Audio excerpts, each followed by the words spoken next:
Hello এবং স্বাগতম। আজ আমরা কোয়ান্টাম ফিজিক্সের একটি বিখ্যাত এবং কৌতূহলোদ্দীপক ধারণা নিয়ে আলোচনা করব, শ্রোডিঙ্গারের বিড়াল। দৈনন্দিন জীবনের উদাহরণ ব্যবহার করে এটি ব্যাখ্যা করব। শ্রোডিঙ্গারের বিড়াল হল একটি চিন্তাভাবনা পরীক্ষা যা কোয়ান্টাম মেকানিক্সের একটি অদ্ভুত দিক তুলে ধরে। এর মাধ্যমে আমরা দেখব কিভাবে একটি জিনিস একই সাথে দুটি বিপরীত অবস্থায় থাকতে পারে। এই তত্ত্বের মূল ধারণা হল সুপারপজিশন। এর মানে হল কোয়ান্টাম স্তরে একটি কণা একই সাথে একাধিক অবস্থায় থাকতে পারে যতক্ষণ না আমরা এটিকে পর্যবেক্ষণ করি।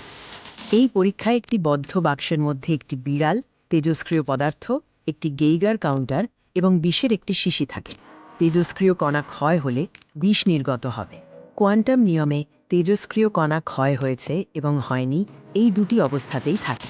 তাই বাক্স খোলার আগে বিড়ালটি একই সাথে জীবিত এবং মৃত এই দুটি অবস্থাতেই থাকে। এটাই হলো প্যারাডক্স। যখনই আমরা বাক্সটি খুলি এবং বিড়ালটিকে পর্যবেক্ষণ করি, তখনই এই সুপারপজিশন অবস্থাটি ভেঙে যায়, যাকে বলে ওয়েভ ফাংশনের পতন। তখন বিড়ালটি হয় জীবিত, না হয় মৃত, যে কোনো একটি সুনির্দিষ্ট অবস্থায় চলে আসে। দৈনন্দিন জীবনের একটি উদাহরণ দেখা যাক।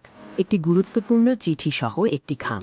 খাম না খোলা পর্যন্ত আপনি জানেন না যে চিঠিটি ভালো খবর নাকি খারাপ খবর নিয়ে এসেছে। এটি খোলার আগ পর্যন্ত চিঠিটি একই সাথে ভালো খবর এবং খারাপ খবর এই দুটি অবস্থাতেই আছে। আরেকটি উদাহরণ, আপনি একটি কয়েন টস করলেন।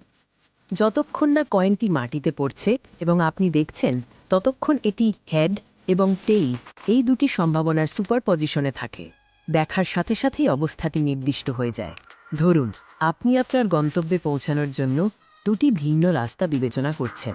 যতক্ষণ না আপনি যাত্রা শুরু করছেন, ততক্ষণ আপনি একই সাথে দুটি রাস্তাতেই আছেন, দ্রুত এবং ধীর গতির। কিন্তু একবার যাত্রা শুরু করলে একটি সুনির্দিষ্ট পথ বেছে নেওয়া হয়। শ্রোডিঙ্গারের বিড়াল মূলত দেখায় যে কোয়ান্টাম জগৎ, খুব ছোট কণা, এবং ক্লাসিক্যাল জগৎ, আমাদের দৈনন্দিন জীবন, এর মধ্যে এই সুপারপজিশন নীতিটি কতখানি ভিন্ন। বড় বস্তুর ক্ষেত্রে সুপারপজিশন সাধারণত কাজ করে না। শ্রোডিঙ্গারের বিড়াল একটি অত্যন্ত শক্তিশালী চিন্তাভাবনা পরীক্ষা যা কোয়ান্টাম ফিজিক্সকে সহজভাবে বুঝতে সাহায্য করে। মনে রাখবেন, এটি শুধুমাত্র একটি চিন্তাভাবনা পরীক্ষা, বাস্তবে একটি বিড়ালকে এমন পরিস্থিতিতে রাখা হয় না।